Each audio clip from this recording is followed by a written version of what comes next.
नमस्कार आप सभी को। आज मैं फिर आप लोगों के सामने हमारी जो बेसिक नीड है, रोटी, कपड़ा, मकान, स्वास्थ्य, शिक्षा, मनोरंजन, इसमें से आज का हमारा फर्स्ट टॉपिक है फूड, भोजन। जिस प्रकार हम कह सकते हैं कि एक पंखा, एक टेलीविज़न को भी चलने के लिए किसकी आवश्यकता होती है? एनर्जी की आवश्यकता होती है। एक बाइक को चलने के लिए किसकी आवश्यकता होती है? पेट्रोल या डीजल की आवश्यकता होती है। तो पेट्रोल या डीजल उस बाइक के लिए उसका खाना होता है। पंखा चलने के लिए, टीवी चलने के लिए हमें बिजली की आवश्यकता होती है, यानी बिजली कहीं ना कहीं उसे एज ए एनर्जी के रूप में मिलता है। उसी प्रकार से हम मनुष्य जब कभी भी भोजन करते हैं तो वो भोजन हमारे लिए किसका काम करता है? तो वो भोजन हमारे लिए ऊर्जा का काम करता है। ऊर्जा कहने का मतलब कि जिस काम करने की क्षमता जहाँ से हमें प्राप्त होती है या मिलती है, उसी को हम लोग क्या कहते हैं? ऊर्जा कहते हैं। तो मनुष्य में ऊर्जा का सबसे बड़ा स्रोत क्या होता है? तो उसी को हम लोग किस नाम से जानते हैं?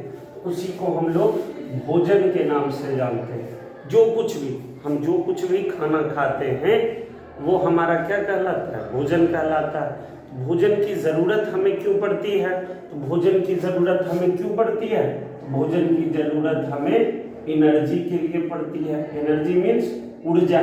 और ऊर्जा की आवश्यकता क्यों होती है?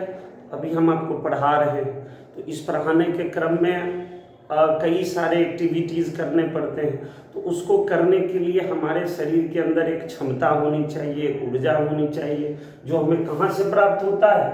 तो जो हमें भोजन से प्राप्त होता है। तो इसलिए हम जानेंगे कि भोजन क्यों करते हैं, भोजन हमें कहाँ से प्राप्त होते हैं, है ना। कहता है कि we need food to stay healthy, fit and alive. स्वस्थ, तंदुरुस्त और जीवित रहने के लिए हमें किसकी आवश्यकता होती है? भोजन की आवश्यकता होती है। तो भोजन जो हम लोग करते हैं, हर एक प्रदेश में अलग अलग तरह के लैंड फॉर्म्स यानी ज़मीन और मौसम होने के कारण वहाँ का भोजन का कल्चर अलग अलग है।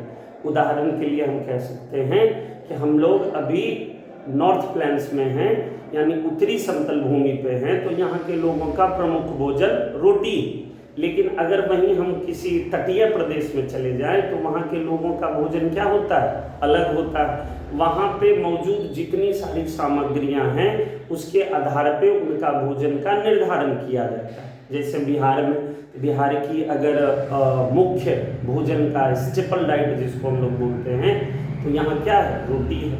लेकिन अगर वहीं हम समुद्री तटों पे चले जाएं तो वहाँ का मुख्य आहार या मुख्य डाइट जो है वो चावल के रूप में आता है। हमारे यहाँ तो कहता है कि इसकी हमें क्या होती है? जरूरत पड़ती है कि we need food to stay healthy, fit and alive. स्वस्थ, तंदुरुस्त और जीवित रहने के लिए हमें किसकी आवश्यकता पड़ती है? भोजन की आवश्यकता पड़ती है। तो भोजन के अब स्रोत कौन कौन से हैं कि यह भोजन हमें प्राप्त कहाँ कहाँ से होता है? इसका अर्थ यह हुआ कि भोजन हमें मिलता कहाँ से? तो भोजन हमें दो जगह से मिलता है।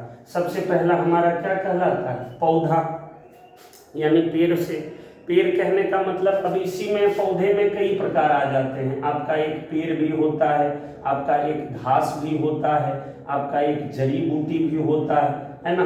आपका एक लतरने वाला पौधा होता है जिसे हम लोग क्रीपर या क्लिम्बर बोलते हैं। तो कहीं ना कहीं घास की ही एक प्रजाति होती है जिसे हम लोग क्या कहते हैं? गेहूं, जौ, है ना। इन सारी चीज़ों से हमें क्या मिलते हैं? अनाज के रूप में मिलता है। मकई, गेहूं, ये सारे एज ए अनाज।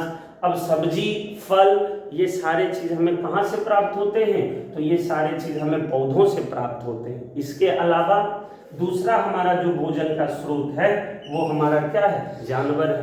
तो जानवर से हमें क्या क्या मिलता है? तो जानवर से हमें दूध, मांस और चमड़ा, इन सारी चीज़ों का हम लोग क्या करते हैं? उपयोग करते हैं। और इन्हीं सारी चीज़ों को हम लोग अपने किस में शामिल करते हैं? तो एज ए भोजन के रूप में शामिल करते हैं। आशा है कि हमें हमारा वीडियो आप लोगों को पसंद आ रहा होगा। उम्मीद है हम लोग एक बार फिर आपसे मिलेंगे। तब तक के लिए धन्यवाद।